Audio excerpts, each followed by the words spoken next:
satu coach akan dibimbing oleh 2 coach. Nanti habis itu gantian. Silakan. Jadi mau mulai duluan? Yang mau jadi coaching duluan? Saya jadi coach aja dulu. Jadi coach dulu. Berarti 1 coach 2 course ya Pak ya? Iya.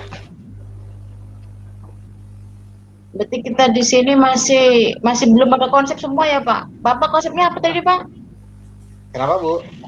Tadi konsepnya Bapak masalah?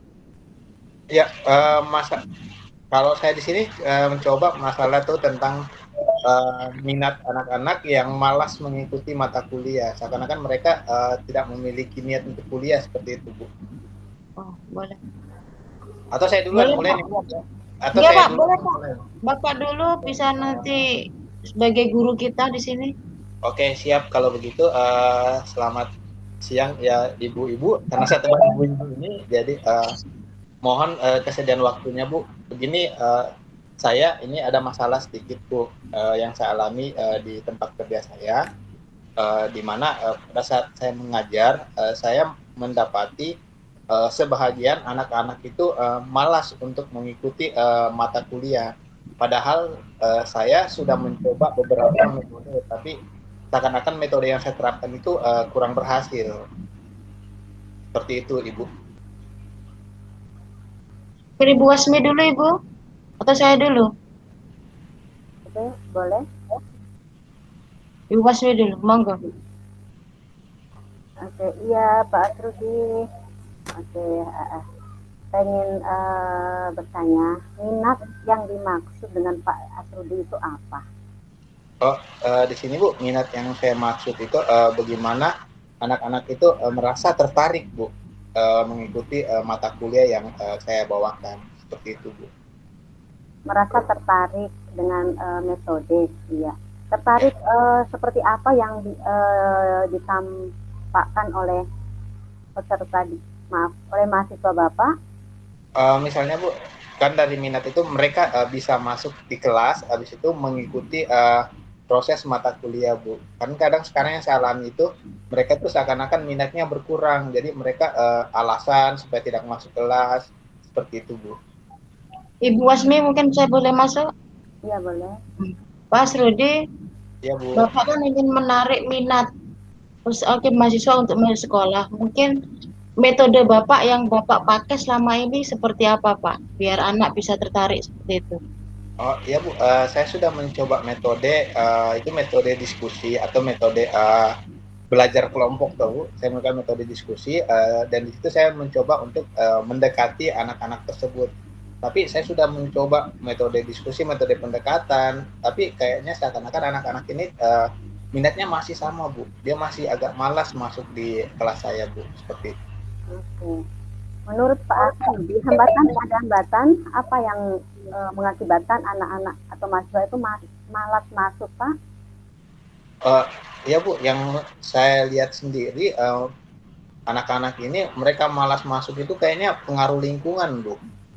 Misalnya kan dia diajak sama teman-temannya untuk bermain, dia seakan-akan lebih fokus ke temannya. Misalnya ada jadwal kuliahnya, terus ada temannya jalan, dia lebih memilih ikut sama temannya daripada untuk mengikuti kelas Bu, seperti itu. Mengikuti kelas. Begitu Pak. Maaf Pak, kalau tadi kan Bapak katanya mengikuti lingkungan sekitar Pak. Memangnya kondisi sekitar di sana seperti apa Pak? Pengaruh besar sekali kepada mahasiswa yang lain Pak. Oh iya, kalau di kami sendiri Bu, di Papua sendiri itu kan ada yang namanya pengaruh kampung Bu. Jadi misalnya mahasiswa kalau sudah gabung dengan kelompoknya, khususnya ini anak-anak Papua, mereka pasti akan mulai malas seperti itu Bu, malas untuk masuk untuk kuliah karena mereka merasa nyaman dengan bermain dengan teman-temannya, seperti itu Bu. Oke, iya. Oke Pak Rudi, saya kembali ya. Tadi mahasiswa tadi lebih senang bermain dengan kelompoknya. Ya, mungkin kira-kira faktor apa sehingga mahasiswa itu lebih senang bermain di luar dengan kelompoknya dibandingkan mengikuti sesi pembelajaran. Kira-kira apa? Kayaknya Bu, dia lebih tertarik dengan teman-temannya karena mereka kayaknya sepertinya merasa lebih bebas Bu. Mereka kan biasalah kalau anak-anak kumpul dengan teman-temannya kan itu mereka lebih lupa waktu untuk bermain, maka sehingga mereka apakah mereka malas masuk di kelas atau mereka lupa waktu atau bagaimana? Karena kalau saya tanya kenapa tidak masuk di kelas, banyak alasan yang digunakan. Misalnya sakit lah, urus inilah, bantu inilah. Padahal dia itu sebenarnya dia pergi bermain Bu, seperti itu. Pak Asrudi, tadi kan anak-anak mahasiswa ini sering bermain. Apakah kembali lagi dalam pengajaran, apakah tidak ada metode yang bisa digunakan biar anak-anak ini mau sekolah Pak? Karena kita kata kunci juga bermain tadi. Kira-kira bisa tidak anak-anak mahasiswa tadi kita ajak bermain dalam metode pembelajaran Pak? Kira-kira ini Pak bisa diterapkan di situ.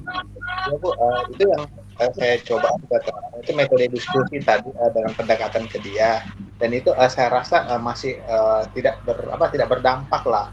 Oh ya, tapi mungkin bisa ini saya sementara masih mencoba Bu, bagaimana supaya anak-anak ini bisa berminat, yaitu saya mencoba untuk melakukan metode bermain. Nah, ini metode bermain ini yang saya masih pelajari Bu, kira-kira apa yang paling tepat lah supaya metode yang sebelumnya saya gunakan itu yang gagal, mungkin metode bermain ini yang bisa berhasil Bu, seperti itu. Iya, jadi tadi sudah disampaikan ya, kira-kira apa yang sudah berjalan dengan baik dengan metode yang diterapkan tadi? Ya Bu, kalau metodenya kan tadi yang kembali lagi saya mengatakan bahwa metode berdiskusi dengan metode pendekatan yang saya lakukan secara pribadi itu sebenarnya untuk sebahagian anak ada yang berhasil Bu. Nah, ini sebahagiannya yang khususnya anak-anak Papua ini yang tidak berhasil. Nah, itu yang menjadi permasalahan saya Bu, untuk saya mau selesaikan. Karena berjalan setengah sudah bagus, setengahnya belum Bu. Makanya saya harus mencoba metode baru supaya bisa merangkul anak-anak semua keseluruhan dalam kelas Bu, seperti itu. Tadi Bapak sempat mengutarakan mengkombinasikan diskusi sama metode bermain ya Pak ya. Kira-kira Pak, apakah bisa diterapkan dalam pembelajaran di mahasiswa Bapak Pak? Nah, untuk sementara ini yang masih saya mau coba Bu, karena kalau saya tidak mencoba saya tidak akan tahu hasil. Nah, mungkin dari mencoba itu ada hasil nanti yang saya dapatkan. Mungkin seperti itu. Oh begitu Pak ya. Terus kira-kira Pak, setelah Bapak sudah punya angan-angan ingin mencoba, rencananya Bapak ke depannya seperti apa Pak? Apakah mencoba menerapkan dua metode tadi, mengkombinasikan tadi, atau seperti apa Pak? Minggu depan ya. Minggu depan kan saya mau masuk di kelas ini Bu. Saya mau mencoba untuk bagaimana merancang metode dalam bentuk bermain. Nanti setelah itu saya tinggal atau nantinya ini akan saya gabung, saya pisah dua kelas. Saya pecah dua kelas yang anak-anak yang metode yang bisa saya dekatkan dengan metode diskusi dan metode pendekatan, dia berhasil, saya akan membuat kelas tersendiri buat anak-anak Papua ini yang saya sudah mencoba metode diskusi, metode pendekatan itu gagal. Saya akan mencoba metode bermain khusus untuk mereka, karena yang tidak berhasil kan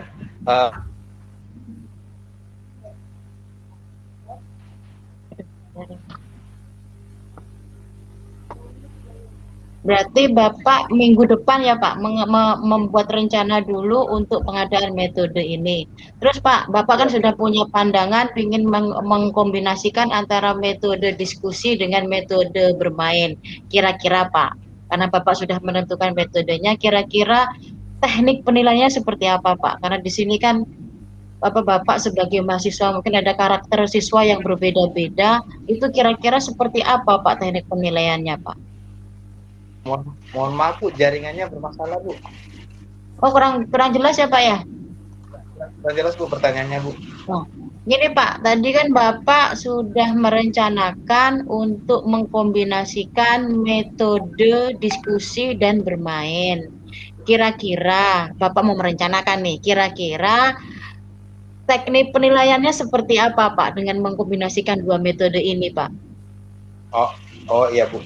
Nantinya kalau masalah teknik penilaiannya itu sendiri bahwa yang pertama saya menerapkannya dulu Bu, bagaimana metode ini berhasil karena bagi saya sendiri Bu, untuk penilaian itu secara akademik mungkin agak kurang Bu ya. Jadi saya dengan melihat saja bagaimana minatnya mereka dulu Bu bisa tumbuh. Jika minat dia bisa untuk belajar itu di kelas saya, itu sebuah kesyukuran buat saya. Dan masalah nilai nanti, masalah keaktifan atau masalah akademik itu nomor 2 Bu. Yang penting mereka dulu minatnya dulu bisa tumbuh. Setelah itu mengikuti mata kuliah, nanti akan nilai tersendiri yang akan saya berikan ke mahasiswa saya Bu, seperti itu. Mungkin Ibu Wesni? Oke, Pak Asrudi, tadi Pak Asrudi menyampaikan bahwa akan menggabungkan dua strategi ya dalam mengembangkan minat mahasiswa. Nah, Ya, dari dua kelompok mahasiswa tadi yang berminat dan tidak berminat, kira-kira yang cocok itu selain dua strategi tadi apa Pak? Yang metode. Iya, metode strategi.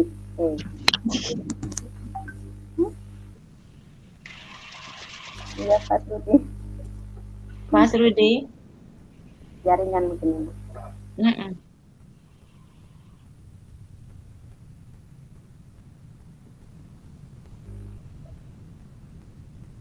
Halo Bu. Jaringan jelek ya Pak. Oh ya Bu, tadi dengan menggabungkan dua metode ini Bu, nanti yang akan semoga Bu, ini kan saya masih mencoba Bu, semoga dengan penggabungan metode bermain dan berdiskusi ini nantinya memiliki hasil karena awalnya kan saya sudah mencoba dengan metode pendekatan dan metode berdiskusi dan pendekatan itu ternyata tidak berhasil, khusus untuk kelompok yang B Bu, karena kelompok yang A sudah berhasil, jadi saya lebih menitik beratkan di kelompok B, dan semoga dengan metode bermain ini, berdiskusi sambil bermain ini bisa menumbuhkan minat belajarnya Bu, karena saya pengen sekali melihat anak-anak didik saya ini memiliki keinginan atau memiliki minat lah dalam mengikuti mata pelajaran atau mata kuliah yang saya bawakan. Mungkin seperti itu Bu. Oke, ya, selanjutnya apakah ada kesulitan dalam menerapkan metode tadi? Yang metode bermain itu Bu? Ya. Iya.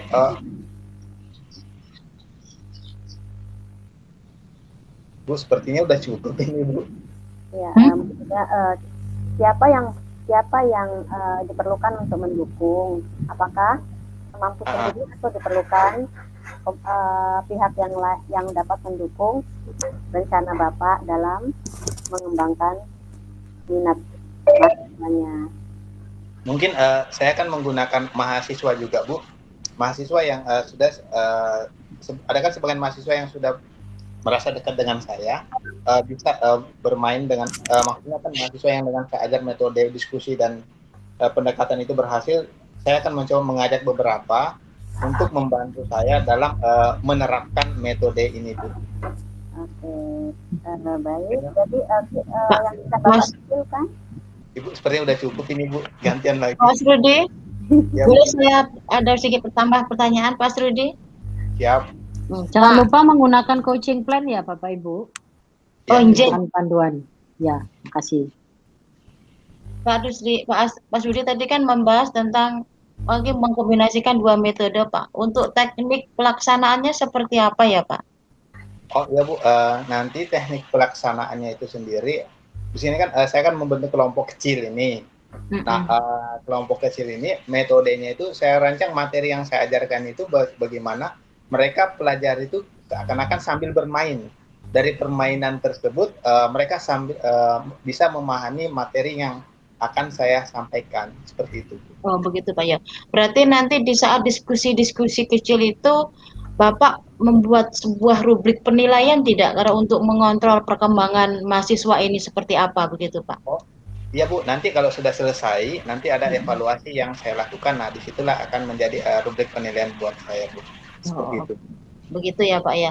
Terus Pak, karena ini kan terdesak juga ya Pak. Kira-kira karena ini tujuannya untuk anak juga, kira-kira akan Bapak laksanakan kapan untuk agenda mengkombinasikan dua metode ini Bapak?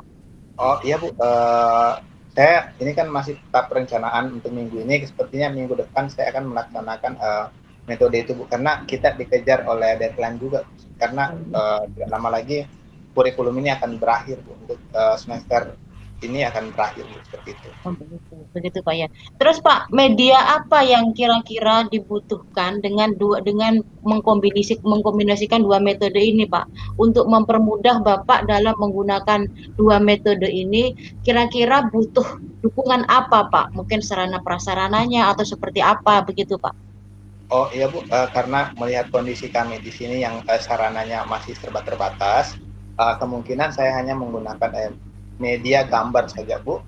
Media gambar dan media gambar, dan pelaksananya tetap akan dilaksanakan di dalam kelas Bu. Begitu ya Pak ya. Berarti Bapak cuma menggunakan media gambar Pak.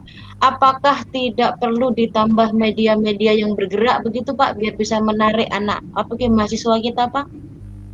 Ya itu tadi Bu, saya karena saya keterbatasan Bu, keterbatasan fasilitas yang ada. Kalau menggunakan itu takutnya daya listrik tidak. Oh, begitu ya Pak ya. Ibu Wasni mungkin tambahan? Udah tadi saya bertanya terakhir pada kesimpulan. Oke. Oke ya Pak Asrudi, kita tunggu hasil olahannya, hasil kombinasi metode yang Bapak rencanakan. Kita tunggu minggu depan, kalau boleh tolong di-share biar kita bisa saling melihat, saling memantau, saling mengevaluasi Pak. Kita bisa mengevaluasi kembali metode-metode apa yang bisa pas digunakan untuk mahasiswa kita. Terima kasih ya Pak Asrudi. Insya Allah ketemu lagi minggu depan. Masukan sarannya Bu, terima kasih. Sama-sama. Pertanyaannya Bu membuat saya pusing. Kita mengarahkan di 3 poin Pak. Pertama, indikator keberhasilan, 4 poin. Tujuan pengembangan, indikator keberhasilan, terus fokus area pengembangan sama dukungan Pak. Berarti 4 poin yang harus kita pegang ini. Saya pusing dengan jawabannya tadi, mikirnya gimana? Sekarang Ibu Basni dulu Ibu ya, saya terakhir saja. Bu Resni, siapkan konsep baik-baik ya. Baik. Oke. Supaya nggak terlalu ini ya. Tadi saya sudah sampaikan di awal. Oke, baik. Selamat siang Ibu Eni dan Pak Asrudi. Saya memiliki masalah nih Bapak Ibu. Mungkin Bapak Ibu bisa memberikan solusi atas masalah saya. Begini, saya mengalami kesulitan dalam mengembangkan RPP Merdeka Belajar. RPP yang berfokus kepada kepentingan atau kebutuhan atau karakteristik dari siswa saya. Bagaimana Bapak Ibu bisa membantu saya untuk mengembangkan atau mendapatkan solusi atas masalah saya.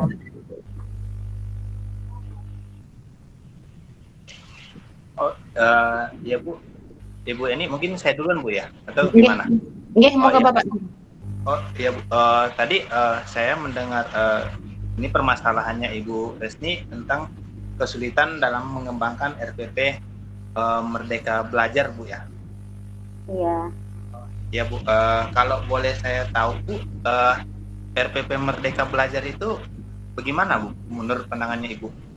Iya, RPP yang lebih berpihak kepada peserta didik, artinya dalam mengembangkan ini, bagaimana RPP ini sesuai dengan karakteristik dari peserta didik, entah itu minatnya atau mungkin itu keaktifannya, seperti itu Pak.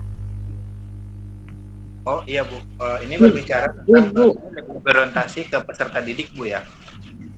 Kalau boleh saya tahu Bu, di sekolahnya Ibu minat siswanya bagaimana Bu? Oke.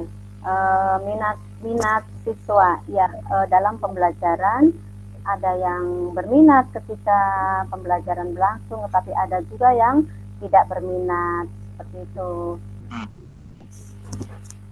Mungkin Ibu Wesni, yang Ibu harapkan dari RPP itu, Ibu ingin membentuk karakter apa Bu di siswanya Ibu? Ya, karakter bertanggung jawab, mandiri, kemudian kepercayaan, seperti itu Ibu. Berarti Ibu maaf Ibu, sebelumnya Ibu mengajar di satuan pendidikan apa ya Bu? Di tingkat SMA Ibu. SMA Ibu ya. Setahu saya di tingkat SMA ada namanya KIKD Ibu ya. Kira-kira Ibu kan berencana membuat RPP Merdeka Belajar dengan KIKD yang sudah ada, dan karakter yang diharapkan adalah bertanggung jawab. Kira-kira nih Ibu, biar dari pengalamannya Ibu kan karakter tadi itu seperti apa Ibu? Apakah Ibu mau pakai metode apa biar untuk meningkatkan memerdekakan belajar tadi Ibu? Ya, KIKD itu kompetensi yang ingin dicapai, baik itu kompetensi pengetahuan, sikap, dan keterampilan. Nah, dalam pengembangan pembelajaran diharapkan bahwa siswa itu dapat mencapai tujuan dalam mencapai kompetensi baik pada sikap, keterampilan maupun pengetahuan, seperti itu Ibu. Oh iya, iya Bu, ini kan menarik nih tadi permasalahannya Ibu ini tentang mengembangkan RPP Merdeka Belajar. Bu, yang ingin saya tanyakan dulu Bu, di dalam RPP Merdeka Belajar itu melihat mana nggak tolak ukur keberhasilan dari RPP itu? Tolak ukur keberhasilan, iya, kalau menurut saya berhasil apabila RPP itu dapat diterapkan, kemudian siswa sebagai subjek dapat belajar dengan baik dan mengembangkan karakter-karakternya. Oh, berarti dengan tujuan pembuatan RPP ini adalah yang mau dikembangkan adalah karakter siswa Bu ya? Iya. Selanjutnya Bu, sebelumnya Ibu sudah pernah membuat RPP sebelumnya, bukan sebelum RPP Merdeka Belajar. Nah, untuk saat ini dalam pembuatan RPP Merdeka Belajar ini, kekuatan apa yang sudah Ibu miliki? Yang saya miliki bisa memahami tentang komponen dari sebuah RPP, mulai dari tujuan, KIKD, dan kegiatan pembelajaran sampai dengan sumber-sumber belajar. Nah, Ibu, dukungan seperti apa yang Ibu butuhkan untuk menyusun RPP Merdeka Belajar itu?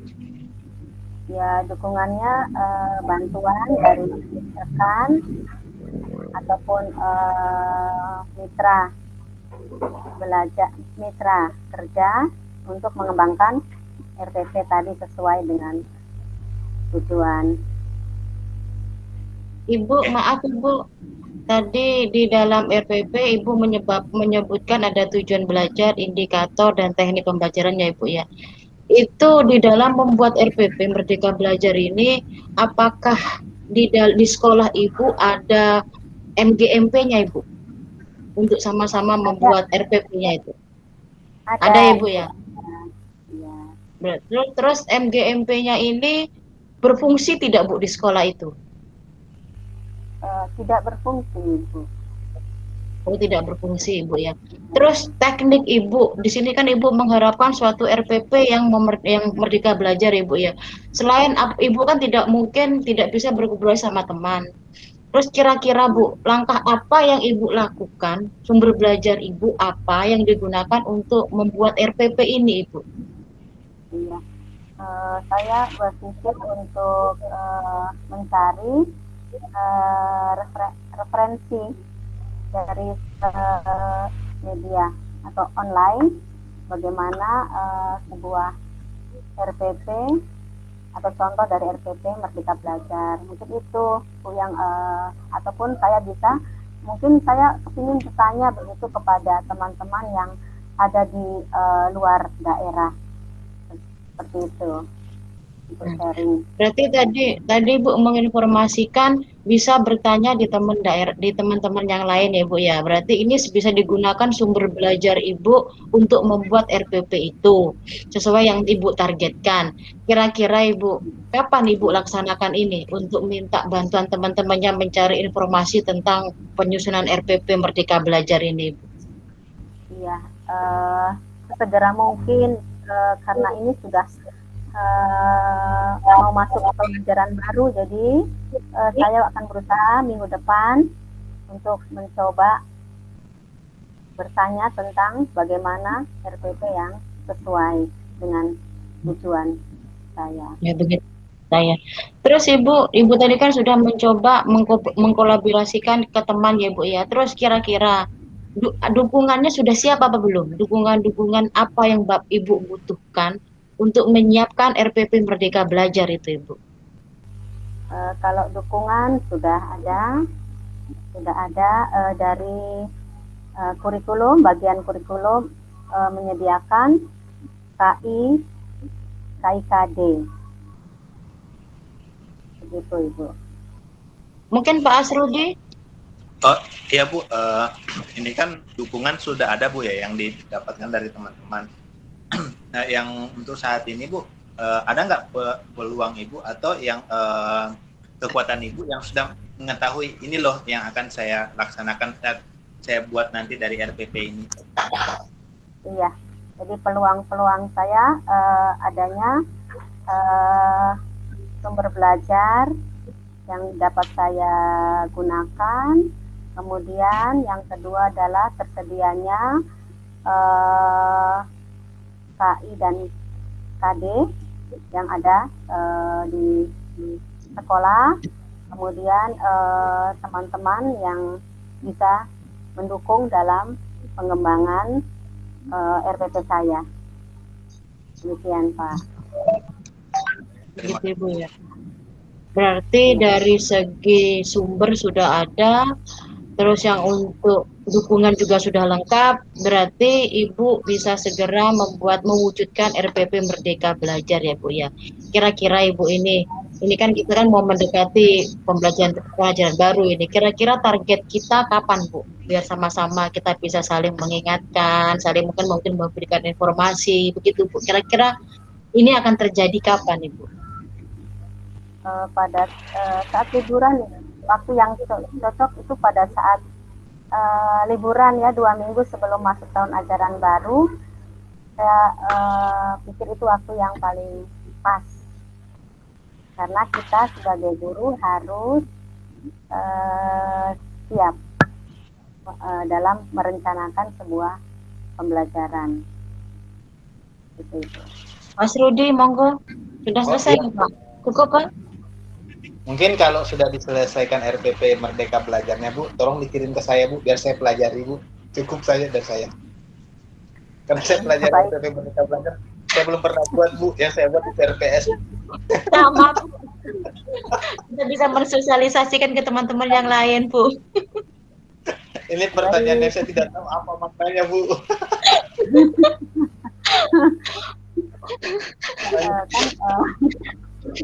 Coaching itu kan tidak apa namanya, tidak harus punya skill tertentu kan, jadi bisa saja Kayaknya dari coaching berbagai. bisa bicara aja Bu ya. Oke.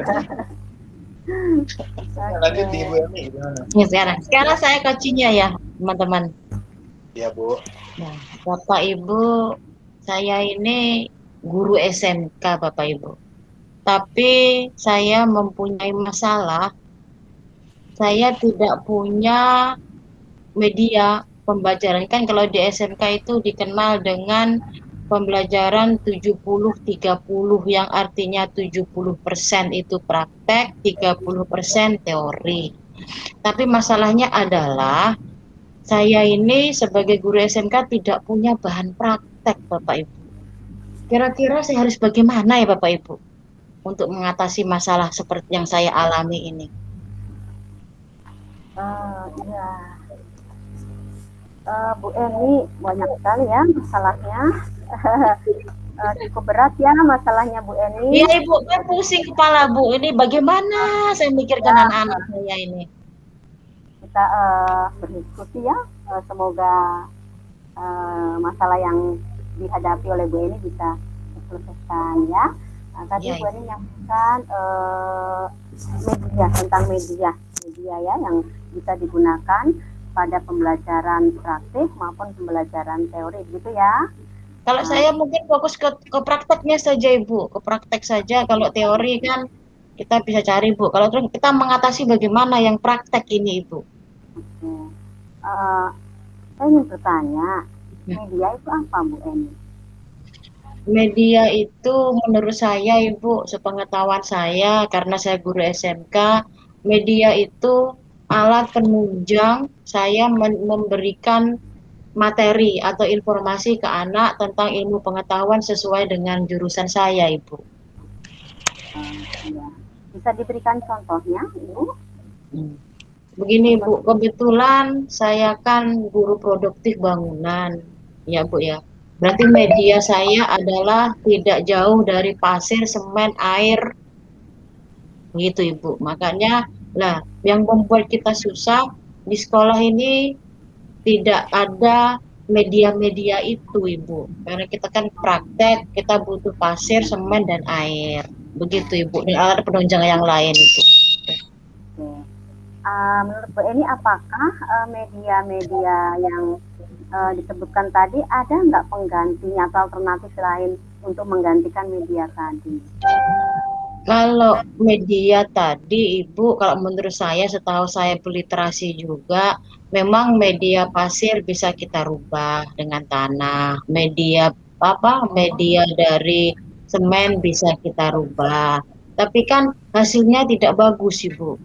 Pasan tidak bisa maksimal, berarti anak tidak bisa menceritakan kembali bagaimana melihat barangnya mana sih pasir, mana sih semen gitu Ibu. Oke, iya. Berarti harus ya menggunakan media pasir tadi ya, semen dengan air begitu ya, Ibu Eni ya. Ibu. Nah, Bu Eni pernah nggak berkonsultasi dengan kepala sekolah dalam pemenuhan media-media untuk pembelajaran tadi? Wah, saya nggak berani Ibu. Saya kan cuma seorang guru. Biasanya kan yang ngurusin itu kan Pak Kajurnya Ibu. Kita nggak berani, makanya saya bingung gitu loh. Saya seorang guru ini, saya nggak berani bicara sama kepala sekolah. Nanti kita melangkai kan juga nggak enak Ibu. Biasanya kan langsung Kajur kita yang mengurus masalah itu, begitu Ibu. Pernahkah Ibu Eni mencoba menyampaikan masalah tadi langsung ke kepala sekolah? Kenapa sampai nggak berani? Ada perasaan apa? Ya, bagaimana ya Ibu ya, kita kan secara struktur organisasi yang namanya kepala sekolah kan atasan kita Ibu. Posisi kita kan di sana kan ada namanya struktur organisasi, garis koordinasi, garis perintah. Nah di bawahnya yang menaungi kita adalah seorang kajur Ibu, kepala jurusan. Ya saya nggak enak Ibu, nanti namanya melangkai struktur organisasi nih, lain lagi nanti ceritanya Ibu. Begitu ya, begitu Bu Eni. Tadi kembali ya, apa Pak Asli mau nyambung? Lanjut Bu, saya memantau saja. Baik, oke. Jadi Pak Asli. menurut Bu Eni tadi, karena ada garis apakah Bu Eni pernah dalam suasana tidak resmi begitu berkomunikasi dengan kepala sekolah? Kalau tidak resmi, Bu, namanya orang tidak resmi kan tidak enak, Ibu. Masalahnya kan kita harus bisa membedakan mana mana urusan sekolah, mana urusan pribadi, Bu. Secara sebagai seorang Jawa itu tata kramanya tidak ada. Kita khawatir juga, Ibu. Makanya saya ingin tanya sama Ibu, kira-kira harus apa yang saya lakukan, yang penting anak bisa praktek, begitu Ibu. Iya, oke. Mungkin Jadi, Pak Asrudi bisa membantu saya, Pak Asrudi. Pak Asrudi silakan. Siap. Mohon maaf Bu, sebelumnya saya tanya dulu bahwa tadi Ibu mengatakan permasalahannya Ibu guru SMK, terus sekarang yang jadi masalah itu di SMK kan memang dominan bahwa praktek itu lebih dominan daripada teori Bu ya. Iya Pak. Terus dengan kondisi latar belakang Ibu yang teknik bangunan tadi Bu atau apa tadi? Iya, teknik bangunan Bapak. Saya tepuk tangan dulu Bu, luar biasa teknik bangunan. Oke, yang mau saya tanyakan di sini, Ibu teknik bangunan, saya ekonomi, tidak nyambung kayaknya ini Bu. Oke Bu, yang mau saya tanyakan Bu, Ibu kan sudah mengajar dulu, sudah mengajar sebelumnya bahwa apakah media pembelajaran yang sudah pemahaman Ibu sendiri, media pembelajaran itu seperti apa Bu? Kalau saya tadi Pak, karena saya orang SMK, memang kalau namanya media itu kita kan berkutat tentang material habis pakai Pak. Tapi dulu Pak, karena saya keterbatasan juga, dulu saya juga pernah mencoba membawa anak-anak saya, peserta didik saya ke tempat proyek Pak.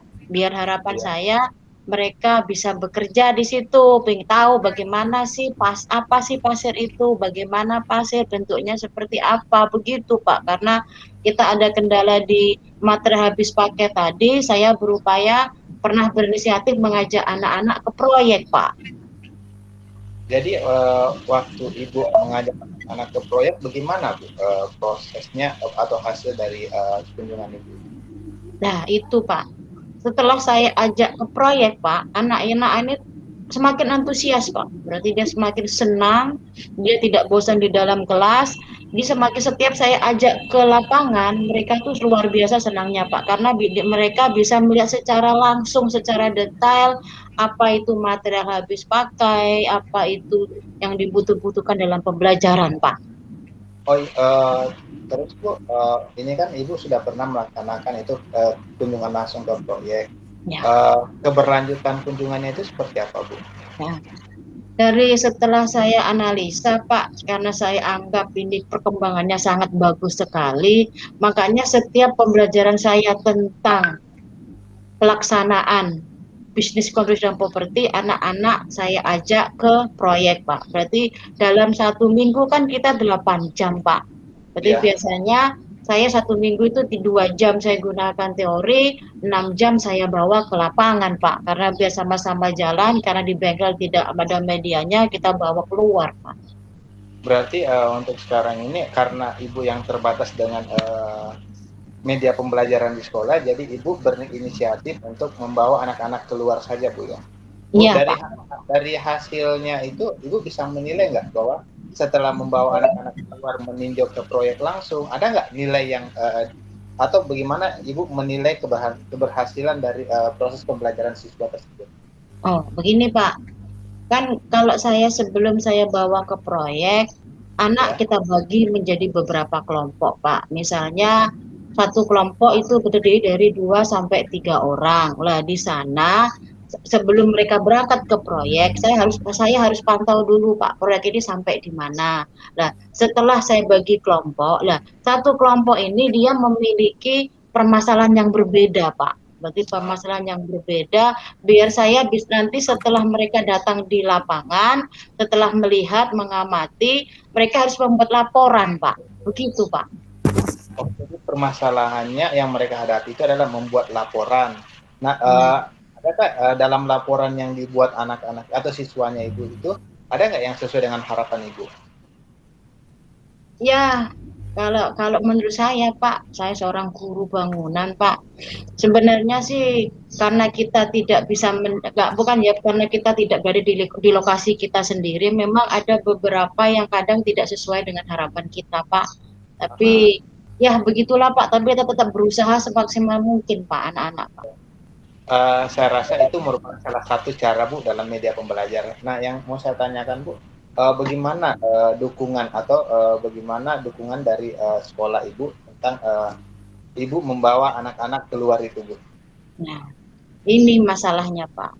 Ini menjadi kontroversi juga Pak.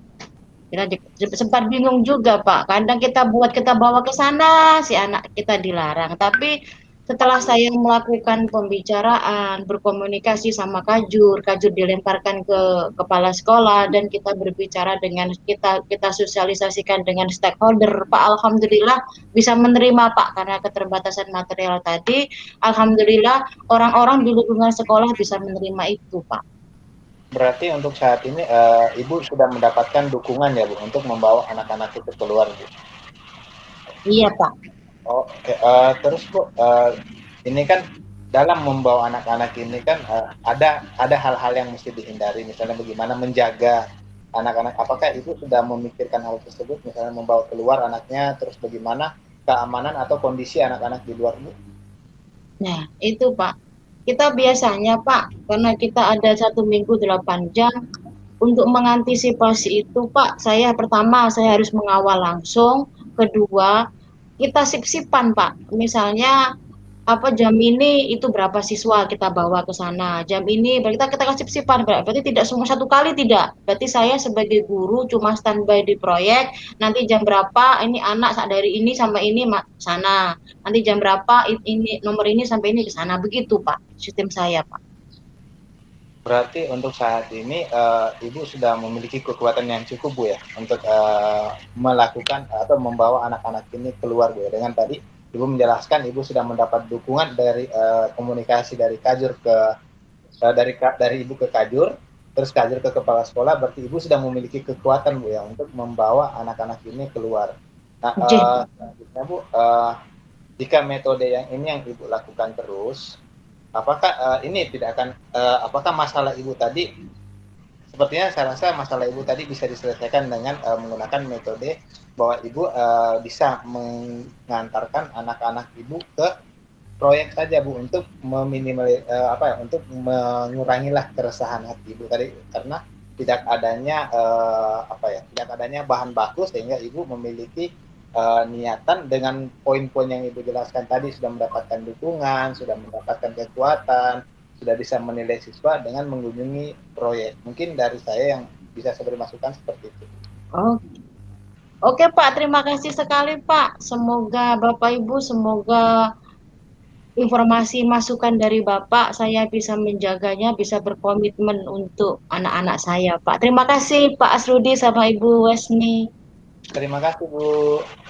Sama-sama. Sudah selesai. Belajar Bu ya.